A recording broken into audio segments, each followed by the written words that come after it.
Welcome to the deep dive. Today we are ripping through a mountain of sources, and we're going deep into animal rescue, but we're moving way beyond the simple feel-good adoption story. Exactly. We're really focused on these extraordinary acts. I mean, situations that demand just immense human courage or highly specialized science, and sometimes, well, a completely improbable miracle. That's the crucial distinction for this deep dive. We're tracking narratives that showcase what we'd call a reciprocal act of rescue. Yeah. It's not just one way. So humans save animals, but animals also save us. Profoundly. These stories show the complex ways animals actively, facilitate our own healing and survival. And it takes specialized expertise, physical risk, and a sustained effort that goes way past just signing a check. So our mission today is to distill the most compelling examples. We're looking across species, different contexts, from, a war zone to a surgical table, to really analyze what true commitment to life looks like when you're facing overwhelming odds. Right. Let's unpack this stack of heroism and healing. And I think we should start with something that's, well, it's just miraculous, completely unplanned. Let's look at serendipity then, because the most compelling category of this reciprocal rescue involves those moments where an animal's own instinct directly leads to a life-saving human intervention. And the sources here detail a story that is so statistically improbable, it honestly sounds like fiction. The kidney gang miracle. It really does. I was pulled into this one immediately. So this centers on Lucy Humphrey, who, starting back in 2017, was dealing with severe lupus. And that meant she was on a life-threatening cloth. A terrifying one. Yeah. She needed a kidney within 5 years. Yeah. So she was on grueling dialysis, multiple times a week just to stay alive. So Lucy and her partner, Kenneth, they're just trying to find some normalcy. They're on the beach with their Doberman, Indy. And Indy, Dobermans can be very focused dogs, but his focus was weird. He kept approaching a complete stranger, a woman named Katie James, who was just, quietly crocheting about 100 yards away. And it wasn't just a quick sniff and walk away, right? No, not at all. He approached her multiple times, persistently. It was almost like he was demanding her attention. So Lucy, she's mortified, goes over to apologize for her dog. And that tiny interaction, that apology. It changed everything. As they're talking, Lucy happens to mention she can't even have a drink at their barbecue because of her dialysis schedule. And that's when Katie just stops. And she shares something pretty crucial with Lucy. Something unbelievable. Katie tells her that she had just signed up for an altruistic kidney donor registry. Get this. Now, you think about the logistics. Thousands of people needing a kidney. Thousands of potential donors. What are the odds? The odds of two people meeting on a beach, linked only by a dog that won't leave one of them alone, and them being a perfect match. The sources actually calculate it. The statistical improbability is roughly 1 in 22 million. Wow. So Indy's insistent, nonverbal communication, it just completely bypassed the entire medical system, the massive waiting list. They were a perfect match. The transplant worked. And they call themselves the kidney gang now. It's incredible. That story, it really shows animals as these powerful active agents in our own survival. But this reciprocal healing, it happens all the time, just maybe on a less dramatic scale. Oh, absolutely. We see it constantly in the home environment. You can look at the profiles of alumni from organizations like Operation Kindness.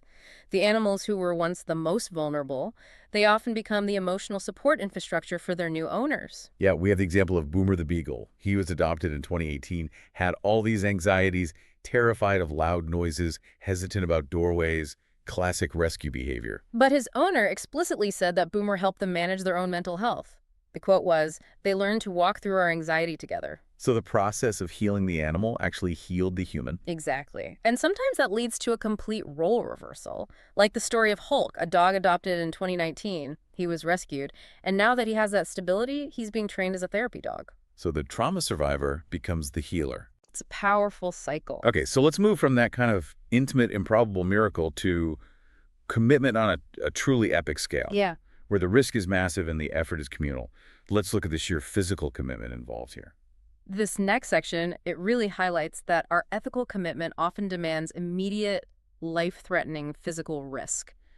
And often is because of human error in the first place. Right. That's the lesson of the drowning black bear near Tallahassee, Florida. So the bear was tranquilized by wildlife officials for relocation. Pretty standard stuff. But instead of just collapsing safely, the animal bolted. It ran straight into the Gulf of Mexico. And that's where the sedative starts to take effect. in the water. Exactly. So the bear becomes unable to swim. You have a 375-pound animal about to drown. Wait a minute. That's a perfect storm of risks. You've got open water, unknown depth, and a large panicked animal that's sedated but could still thrash violently. So what was the immediate action? Biologist Adam Warwick. Mhm. He made an instantaneous high-risk decision to just intervene. The sources describe him jumping into the water to drag this massive, distressed bear back to shore, just before it submerged completely. An immediate, unplanned risk that it speaks volumes about our responsibility to clean up our own messes when we're managing wildlife.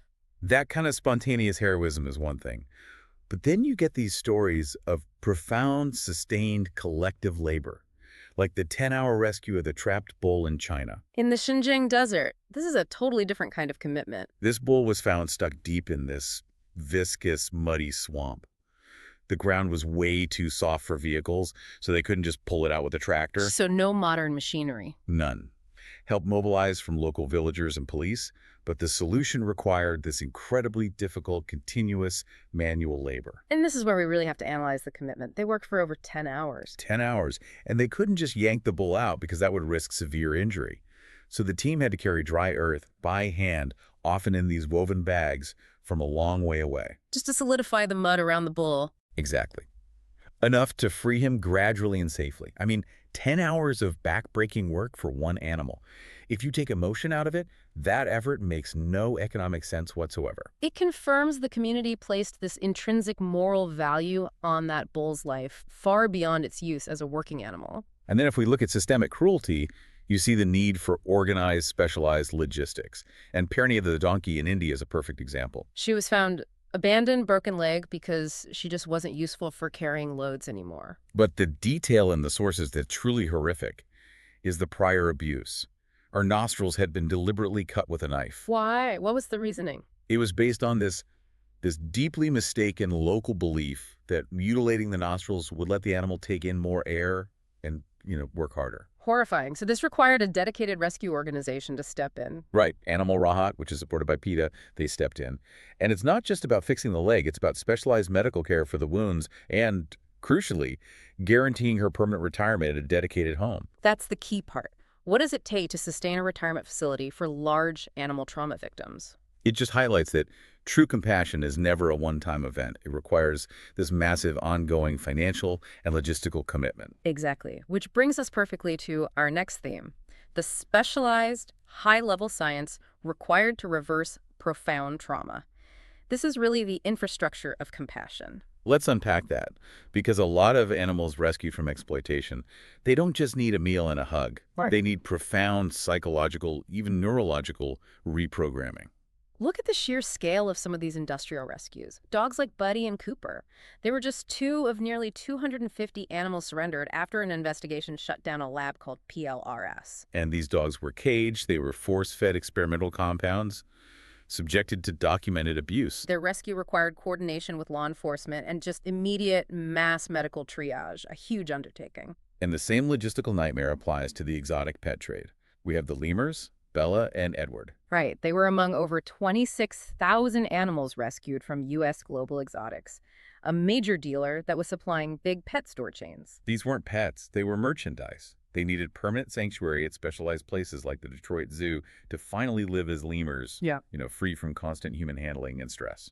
But the deepest challenge, the part that demands true scientific intervention, is often the behavioral rehab for victims of extreme trauma, like from the international meat trade. Dogs like Kaya and Robin, rescued from a South Korean meat farm by HSI. They weren't just shy. They were classified as highly fearful and under-socialized. So you can't just adopt them out. It wouldn't work. No. Their brains had been physically rewired by constant fear. They had to be transferred to the ASPCA Behavioral Rehabilitation Center. So what does that highly specialized scientific intervention actually look like? It's structured, it's daily, it's based on scientific techniques like systematic desensitization and counter-conditioning. You can't force it, you have to gradually systemically reduce their fear of people, acclimate them to things a normal pet just takes for granted. Like a leash or door closing. Exactly. It's about restoring their foundational capacity for trust. And that is a long, expensive process. That focus on neurological healing is so key. But the trauma isn't just limited to domesticated animals. Not at all. Look at Gertrude, a 6-month-old rhino calf. Orphaned by poachers in South Africa, he needed more than just physical health. He was experiencing deep emotional trauma from losing his mother. So the intervention of the sanctuary, HESC, it didn't just stop at medical care. No, they provided a specialized emotional solution. Gertrude was paired with Scap the sheep. A sheep? A sheep. Scap acts as a surrogate parent, a companion. It provides that necessary, constant emotional stability and comfort while he grows before he can eventually be reintroduced to the wild. It's an explicit acknowledgement that complex emotions, like grief and loneliness, they're cross-species vulnerabilities. The treatment has to be just as nuanced. And finally, you see the purest measure of this kind of selfless care in geriatric rescue. Take Bambino, an estimated 14-year-old, 3-legged senior cat surviving alone in an Arizona storm drain. And the resident, Caitlin Clark, she dedicated days just to building trust. She would just sit near the cul-de-sac for hours. Persistent, non-threatening patience. And the breakthrough only happened during a monsoon rainstorm, which finally drove the shivering cat to her doorstep for help. And the whole point of that rescue, it wasn't about maximizing his years. It was about maximizing his comfort and his dignity in the time he had left. A microchip confirmed his age, and his adopters just committed to giving him a peaceful indoor retirement. That decision to commit so many resources to an animal near the end of its life, that reflects a value system where worth is inherent. It's not based on future utility. It really is the highest ethical standard. Yeah. And this brings us to our final section, the undeniable heroes of conflict and crisis. Animals who demonstrate just unbelievable physical bravery and loyalty. We have to highlight the legacy of military working dogs, MWDs. They operate under the most extreme pressure you can imagine. Take Jet, a German Shepherd during the London Blitz in World War II. Jet is officially credited with personally saving 50 people. But the critical story is this. After a rescue team thought they had cleared some rubble, Jet just kept barking, relentlessly. But he was right. He was right. He alerted them to one final survivor who would have been tragically left behind. He received the Dickett Medal in 1945 for that. And then there's the conscious sacrifice of Gander, a Newfoundland dog, a Canadian military mascot also in WWII. Gander received the Dickett Medal posthumously. He saw a Japanese hand grenade land near wounded Canadian soldiers. He grabbed it in his mouth and ran toward the enemy with it, sacrificing himself to save multiple lives. That level of learned training and loyalty is just astonishing, and it continues into modern conflicts with MWDs like Luca. A Marine Corps dog served 6 years, found nearly 40 IEDs. But she lost a leg to a hidden blast in Afghanistan. She did, and the real heroism there extends to her handler, Corporal Juan Rodriguez. When the blast happened, Rodriguez immediately rushed past the known IED to save her life. The human instinctively prioritized the dog's life over his own safety. That bond is just that profound. Luca received the Dickett Medal in 2016, and the need to preserve that bond is why organizations now focus so heavily on post-conflict support, programs like War-Torn Pups and Cats. What's the logistical challenge there? It's massive. We're talking high costs for international vaccines, complex medical treatment, securing global transport for animals like Frankie, Sadie. The list goes on. Over 600 animals have been reunited. And that logistical web is essential, isn't it? Because the animal is often critical to the veteran's emotional and psychological healing when they get home. It's everything. And crisis response requires that same instant mobilization. After Hurricane Katrina, Nola, a little Pomeranian, was found trembling on a flooded highway. She was one of 32 dogs evacuated to safety, eventually adopted by a PETA staffer. So in moments of societal collapse, the moral imperative to save life it can't falter. These stories prove that commitment, whether it's sacrifice in combat or organized support during a disaster, has to be unwavering. We've covered a spectacular range today. From Indy the Doberman, brokering a 1 in 22 million chance kidney transplant, to the 10-hour communal effort for that bull stuck in the mud. These weren't small acts of kindness. They were feats of extraordinary and often highly specialized commitment.